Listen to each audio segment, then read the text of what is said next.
আসসালামু আলাইকুম ভাই ও বন্ধুরা, খুব পাওয়ারফুল নকশাটি দেখতে পাচ্ছেন। পরীক্ষিত নকশা, বারবার পরীক্ষিত নকশা, আপনারা পরীক্ষিত করতে পারেন। খুব পাওয়ারফুল নকশা। কাজটি করার আগে ভাববেন, কাজ করার পরে ভাববেন না আপনার প্রেমিকা বশীকরণ।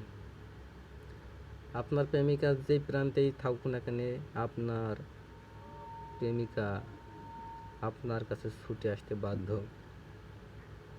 আপনি যা বলবেন তাই শুনবে আপনার প্রেমিকা। যেভাবে নকশাগুলি দেওয়া আছে নকশাগুলি সেভাবে তুলবেন। তোলার পরে যে জায়গায় মেয়ে লেখা আছে মেয়ের জায়গায় মেয়ের নাম লিখবেন। নিচে ছেলের জায়গায় রয়েছে ছেলের নাম লিখবেন। প্রেমিকার নাম লিখবেন, ওই যে লেখা আছে জায়গাটাই। প্রেমিকার মাতার নাম লিখবেন, আপনার নাম লিখবেন। লেখার পরে তাবিজের ভিতরে ঢোকাবেন। ঢোকানোর পরে মোম দিয়ে আপনি আটকে ফেলাবেন মুখ। দেওয়ার পরে ওই তাবিজটি আপনার প্রেমিকা চলার পথে পুঁতে রাখবেন 2-1 ইঞ্চি মাটির নিচে।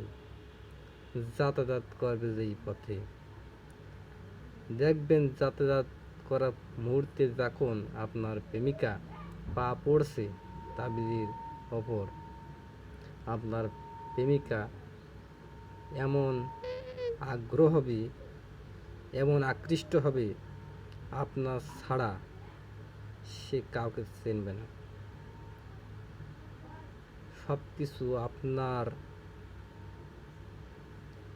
পরে এত তার মন নরম হবে, এত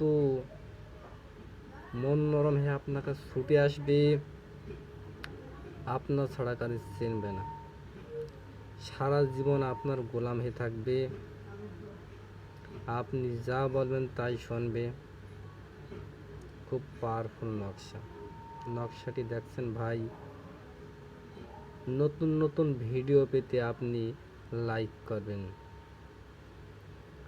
যাই হোক, এই নকশাটি নিয়মকানুন আপনাদের বলে দিই।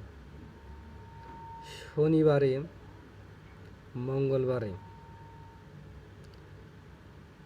নকশাটি তুলবেন পশ্চিম দিকে ফিরে পাক পবিত্র অবস্থায়।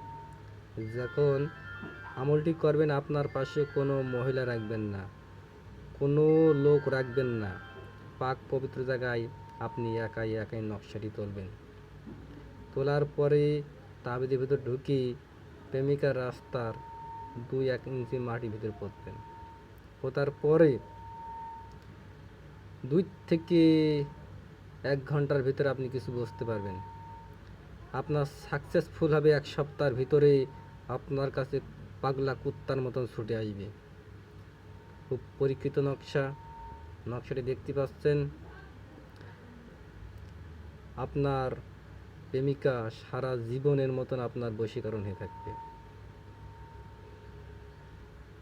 এমন বশীকরণ হয়ে থাকবে, সংসারে আপনার যখন স্ত্রী হবে, আপনার সংসারে যা বলবেন তাই শুনবে। যাই হোক, নকশাটি অনেক পাওয়ারফুল নকশাটি আপনি পরীক্ষা করে দেখতে পারেন। এই পর্যন্ত আমাদের ভিডিও দেখতে পাচ্ছেন। আপনারা লাইক করবেন, শেয়ার করবেন, সহযোগিতা করবেন নতুন নতুন ভিডিও পেতে। আসসালামু আলাইকুম, ভালো থাকেন।